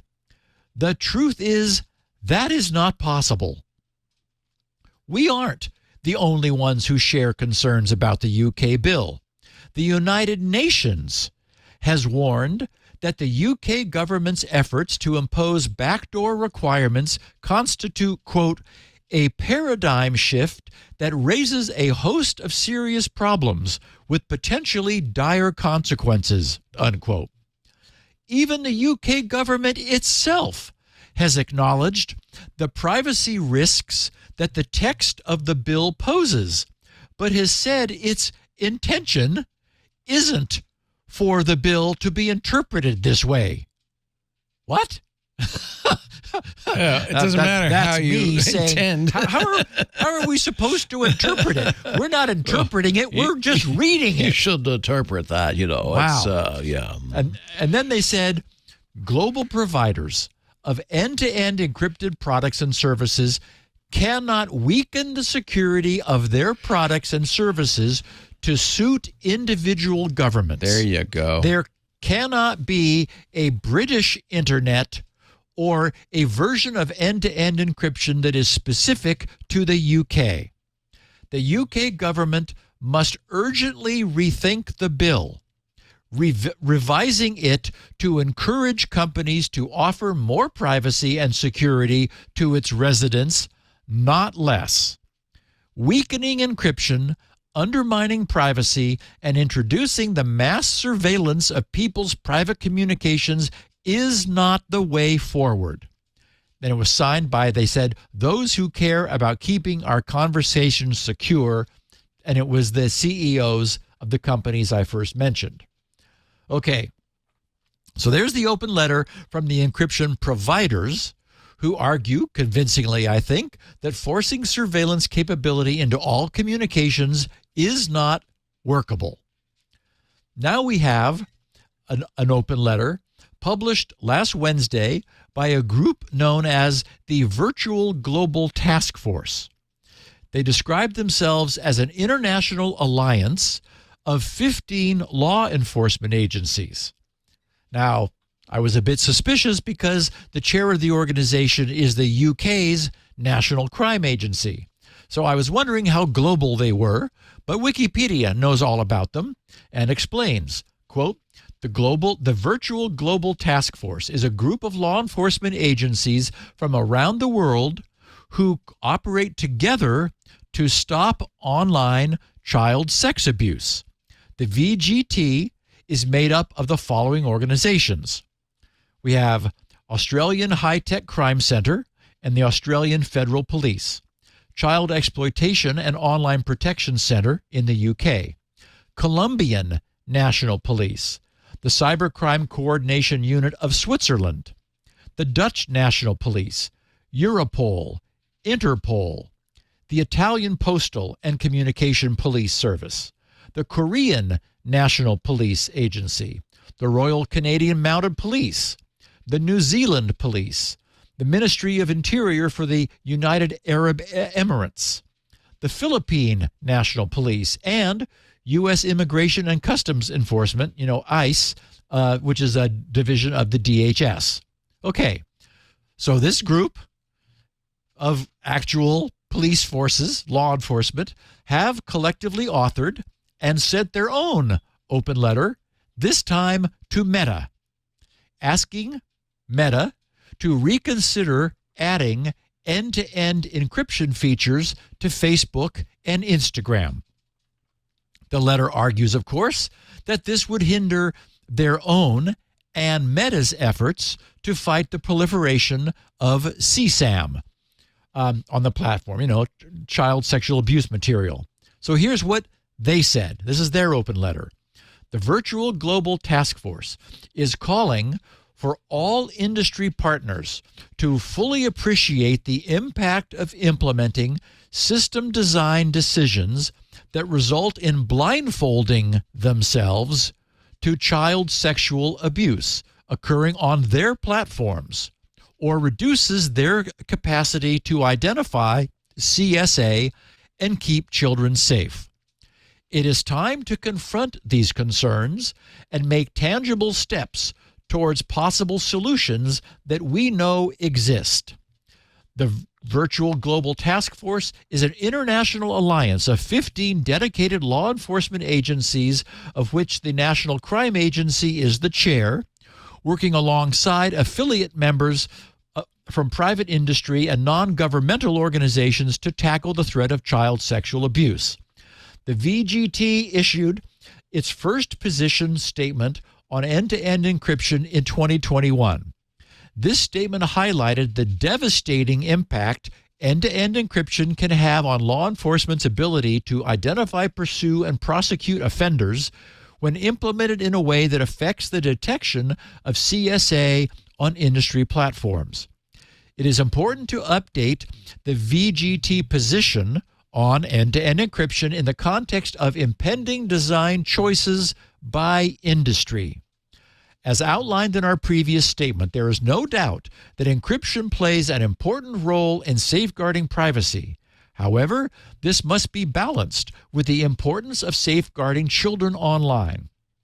The VGT encourages industry to respond and consider the following: only to implement platform design choices, including end-to-end encryption, at scale, alongside robust safety systems that maintain or increase child safety. And, where the child user base and risk is high, a proportionate investment and implementation of technically feasible safety solutions is paramount. They said the abuse will not stop just because companies decide to stop looking. We all have a role to play in protecting children in online spaces, and we strongly urge industry partners to take active steps toward this goal. The scale of online child sexual abuse is increasing worldwide. The We Protect Global Alliance have identified it as one of the most urgent and defining issues of our generation. The number of reports of CSA from industry continue to be staggering, but demonstrates the key role that industry plays both in protecting children online and in reporting cases to law enforcement for action. The National Center for Missing and Exploited Children, MCMEC, received 29.3 million reports of suspected CSA in 2021, a 35% increase from 2020. Of this 23.9 million, over 29.1 million reports came from electronic service providers. Although these reports result in a range of different outcomes globally, what is consistent is that they significantly contribute to positive outcomes for child safety. These figures demonstrate the current success of industry partners in detecting and reporting CSA occurring on their platforms, resulting in victims being identified and safeguarded. Design and investment choices implemented in a way that interfere with the effectiveness of such safety systems threaten to undermine these successes, which have been consistently built upon over previous decades. Finally, the announced implementation of end-to-end encryption on Meta platforms, Instagram and Facebook, is an example of a purposeful design choice that degrades safety systems and weakens the ability to keep child users safe. Meta is currently the leading reporter of detected child sexual abuse to MCMEC.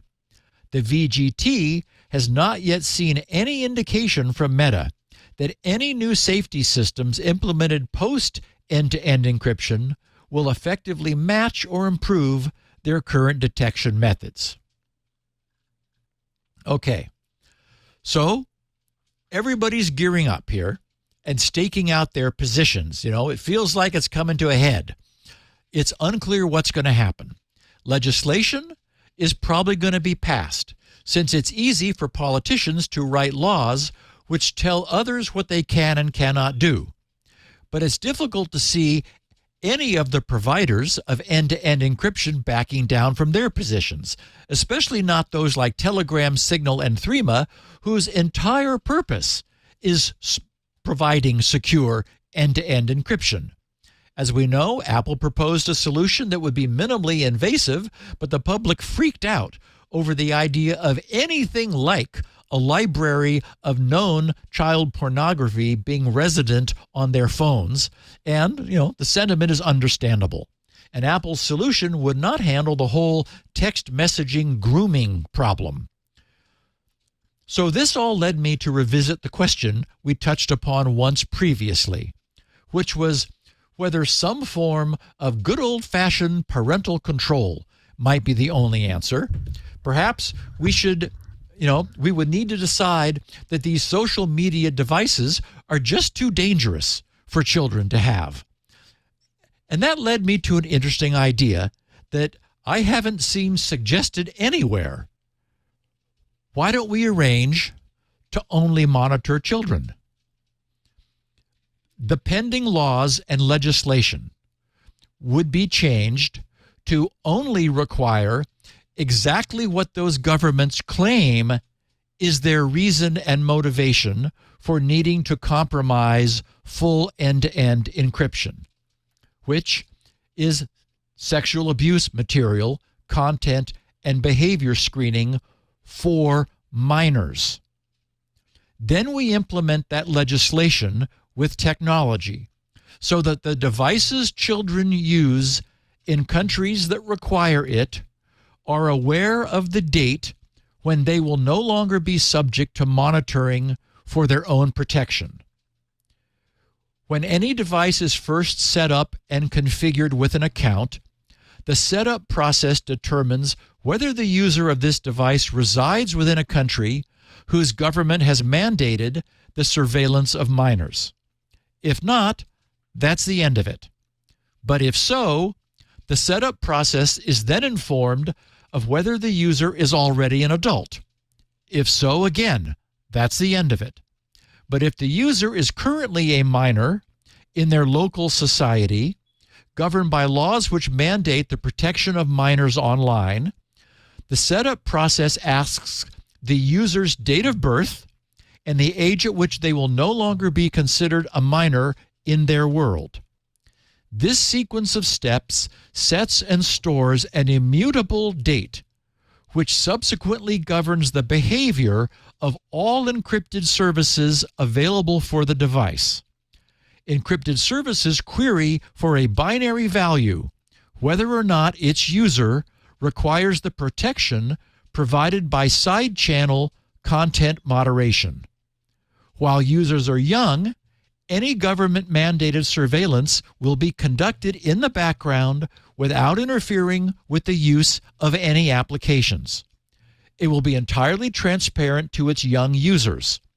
But on the day of their birthday, when they reach the age of majority, all such background side-channel surveillance automatically terminates in full compliance with the laws governing their use of encrypted services within their society. And importantly, this solution means that no user who is already an adult, none of us, for example, will ever be subjected to this monitoring. So think about the problems this solves. Children don't lose any functionality. Everything works for them as it always has. Yes, sure, in the margins, they're sacrificing some of their privacy in the interest of their protection from online predation, but only while it's in their best interests to be protected. As soon as it's no longer needed, it disappears. And since there's no observable effect from its presence, there's no great pressure for them to cheat the system. Children are never inconvenienced. Everything works perfectly for them, and the side-channel monitoring is completely invisible. Parents can take some relief in knowing that Whatever it is their kids are doing online, it's being monitored for their safety while preserving as much of their privacy as possible. So parents who are in the position to oversee and set up this system in compliance with their local laws are able to enforce its presence.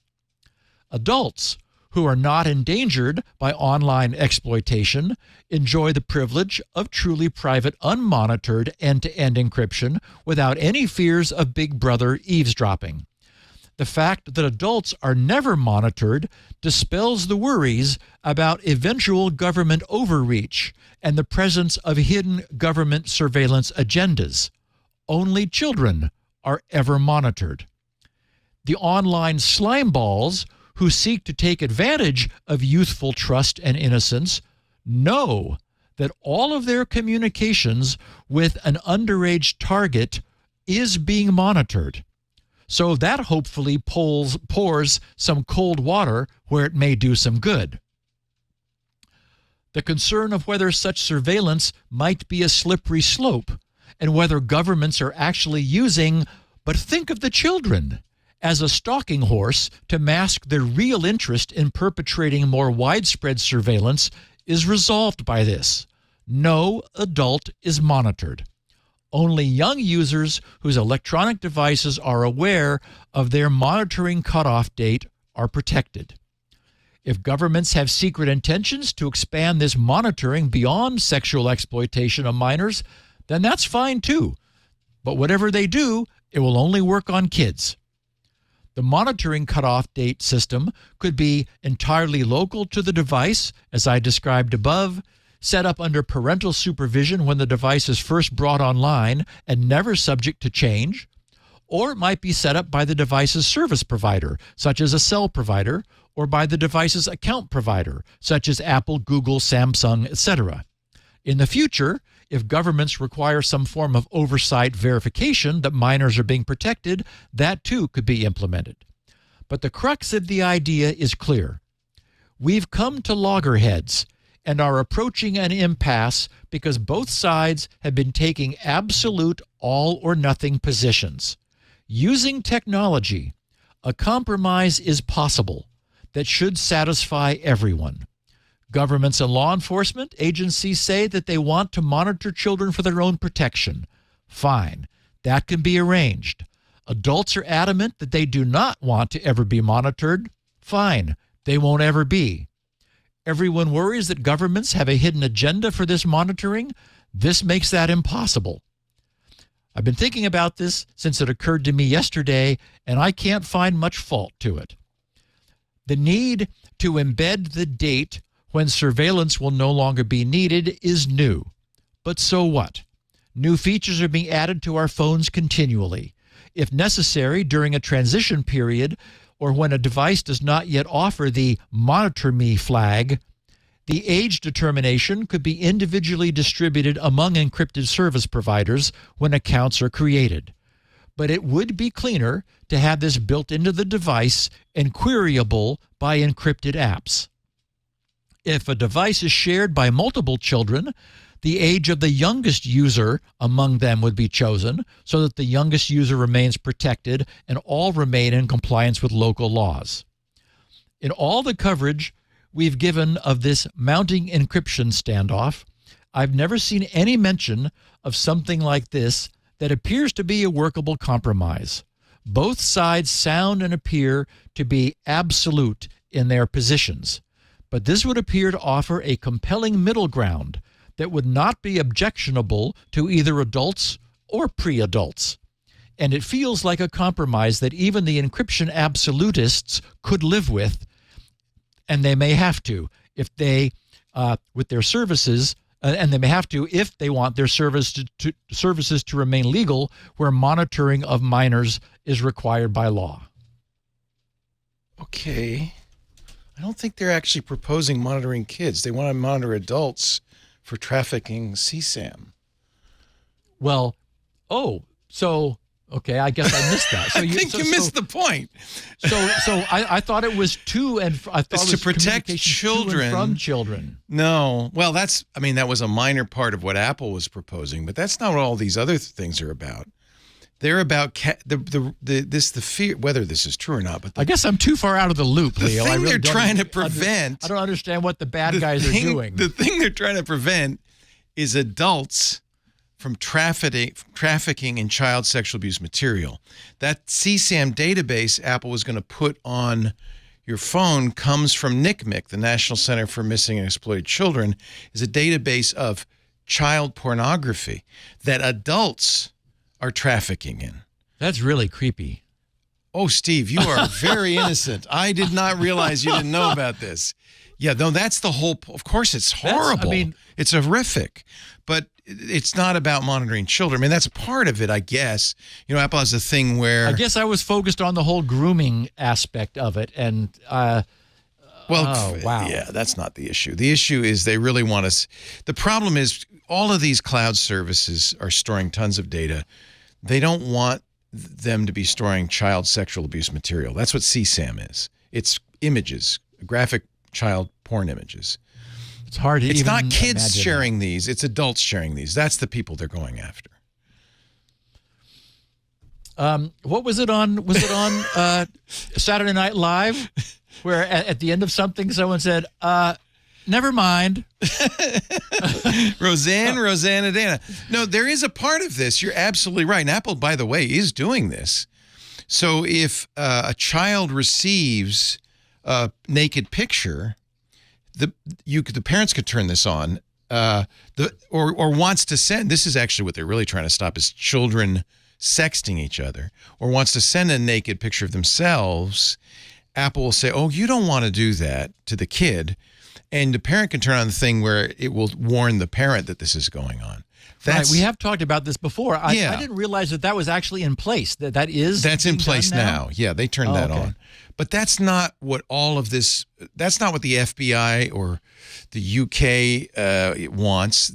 What they want is to break encryption for all of us so that pedophiles Leo, can't communicate. It's hard to even picture that happening. Oh, it's horrible. And that's why, by the way, it's a very useful tool for law enforcement, because nobody's in favor of that. And you don't want to say, well, don't break encryption, because they'll say, well, are you in favor of child porn? No. But the problem is you can't break encryption for pedophiles and still leave it intact for us. Yeah, I certainly understand the mistake I made. Well, you protected the kids, which I agree is a good idea. You've proposed in the past, quite a few years ago, an escrow system, which I think still might not be a bad idea, third-party escrow system, like Apple holds the keys.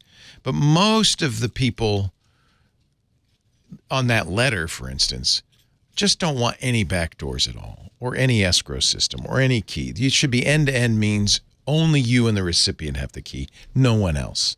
And the problem is, what law enforcement says is, well, then pedophiles can exchange all of this stuff and we won't know.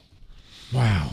Yeah, I know. I'm sorry. I didn't mean to burst your innocence. Steve, I want to pat you on the head. Wow. Yeah, there's some bad people out there. There's some really bad people out there. More than we think, I think. But nevertheless. Okay. That's why it's a complicated thing, right? I don't have any answer. Yeah, that's why it's a really complicated thing. It's even hard to embrace the problem. Yeah, I know. Oh, Steve, I'm so sorry. I didn't know you didn't know. Go talk to Lori, would you? Ask her. God. Ask her about it. Steve, thank you for a wonderful show. You have a solution for that one area of it, right? And in fact, that's basically what Apple's doing, by the way. And I was going to share these two open letters, because what we are seeing is both sides escalating this thing. Oh, they're at loggerheads. And that's why it's tough. It's really tough. Because nobody wants to say, oh, yeah, we want to facilitate child porn. But it's much more than that. And this is Phil Zimmerman, creator of PGP, I did a triangulation. I think I'm in favor of monitoring, Leo. This is just so horrible. Well, that's one of the reasons why that's what they use. That's the specter that they raise, because who's going to be in favor of that? But I personally don't think that's the only thing they want. I mean, look, law enforcement says if we could see everything going on, there would be no crime. we could stop nip crime in the bud. The Constitution says, yeah, that's true, but people deserve, they have a right to privacy in their own home. Yeah. So this is the tension. This is why it's very difficult.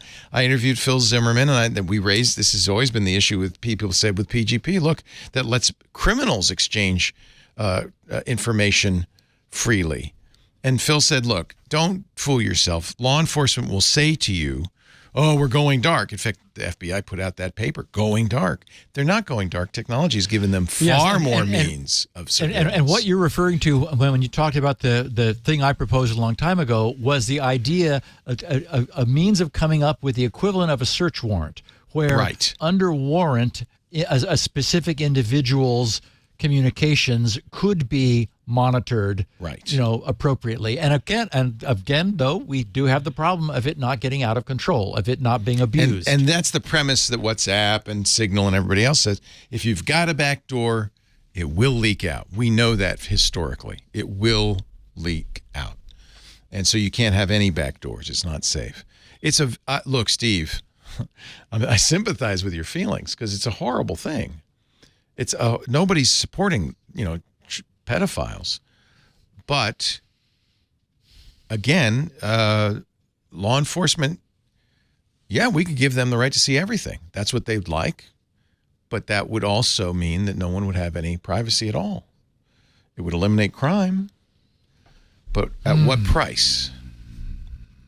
I'll let you think about this for a while, Steve, and we'll come back next week. Steve Gibson is the man. GRC.com is the site, the Gibson Research Corporation. You go there, get SpinRite. Go back to work on SpinRite. Yeah, stick with SpinRite. This is why you didn't want to do an encrypt. You were working on an encryption tool, and you knew. CryptoLink, because I knew the government was going to say would come for you. Be unhappy with absolute encryption. Yeah. GRC.com has this show. In fact, he's got 2 unique versions of this show. We have it too, but he's got the only one with 16 kilobit audio, which if you like old-time radio, you'll love. He also, but it's for bandwidth. It's a bandwidth thing. And he also has transcripts. And in fact, they go hand in hand because the low bandwidth versions were created for Elaine Ferris, who makes the transcripts because she lives in a bandwidth-constrained environment out there in the countryside. But you can take advantage of both thanks to Steve, grc.com. He also has 64 kilobit audio. Show notes are also there, and that's a great place to get the full PDF of the show notes. While you're there, pick up SpinRite, the world's best mass storage maintenance and recovery utility. 6.0 is current, 6.1 is on its way. You'll get it for free if you buy today. There's also lots of other stuff. Steve's forums, which are fantastic. Lots of great conversations going on there. And a whole lot more. GRC.com. We have the show at our website, twit.tv/SN. Security Now, get it? SN. When you get there, you'll also see a link to the YouTube channel, which has every video. We have audio and video at our website. You'll also see links to various podcast programs, or just get the plain RSS, put it in your favorite podcast program. That's probably the best way. Then you subscribe, you get it automatically. You have the RSS link too, I'm sure, Steve, at your website. Steve, thank you once again. Have a great week. Talk to Lori. She'll explain it all to you. Was Rosanna Dana on SNL? She said not Laugh-In. No, SNL, and she was slightly deaf, right? And she'd say, "What's all this?" I can't remember, but about cottage cheese in the mirror. And then the anchor would say, "No. That's not what we're talking about." And then she'd go, "Oh, never mind." Thank you, Steve.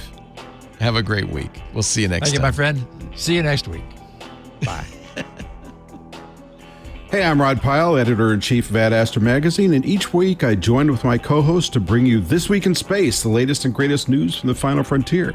We talk to NASA chiefs, space scientists, engineers, educators, and artists, and sometimes we just shoot the breeze over what's hot and what's not in space, books, and TV. And we do it all for you, our fellow true believers. So whether you're an armchair adventurer or waiting for your turn to grab a slot in Elon's Mars rocket, join us on This Week in Space and be part of the greatest adventure of all time. Security.